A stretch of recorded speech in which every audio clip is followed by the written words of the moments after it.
ഇനി മുതൽ നമ്മുടെ ഫോണുകളിലേക്ക് എത്തുന്ന കോളുകളുടെ നമ്പർ മാത്രമല്ല ഒപ്പം പേരുകളും പ്രത്യക്ഷപ്പെടും. കോളർ ID സംവിധാനം ലഭ്യമാക്കുന്നതിനായി ടെലികോം വകുപ്പ് നൽകിയ നിർദ്ദേശത്തിന് ട്രായ് അംഗീകാരം നൽകി. കോളർ നെയിം പ്രസന്റേഷൻ എന്ന് പേരിട്ടിരിക്കുന്ന ഈ സേവനം അടുത്ത വർഷം മാർച്ച് മാസത്തോടെ രാജ്യത്ത് നടപ്പിലാക്കാൻ ടെലികോം സേവനദാതാക്കൾക്ക് അറിയിപ്പ് നൽകിയിട്ടുണ്ട്. ഫീച്ചർ നിലവിൽ വരുന്നതോടെ പരിചയമില്ലാത്ത നമ്പറുകളുടെ ഒപ്പം പേരുകളും തെളിഞ്ഞു വരും.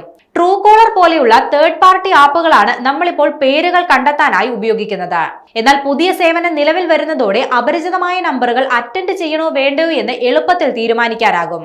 സ്പാം കോളുകൾ, സാമ്പത്തിക തട്ടിപ്പുകൾ, സൈബർ കുറ്റകൃത്യങ്ങൾ എന്നിവ തടയാനും ഇത് ഏറെ ഗുണം ചെയ്യും.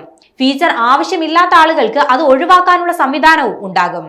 സിം എടുക്കുന്ന സമയത്ത് നൽകിയ KYC രേഖകളിലെ സർക്കാർ അംഗീകരിച്ച പേരുകളായിരിക്കും സ്ക്രീനിൽ തെളിഞ്ഞു വരുന്നത്. അതിനാൽ തന്നെ തേർഡ് പാർട്ടി ആപ്പുകളിലെ പോലെ സ്വന്തം ഇഷ്ടപ്രകാരമുള്ള പേരുകൾ നൽകാനാവില്ല.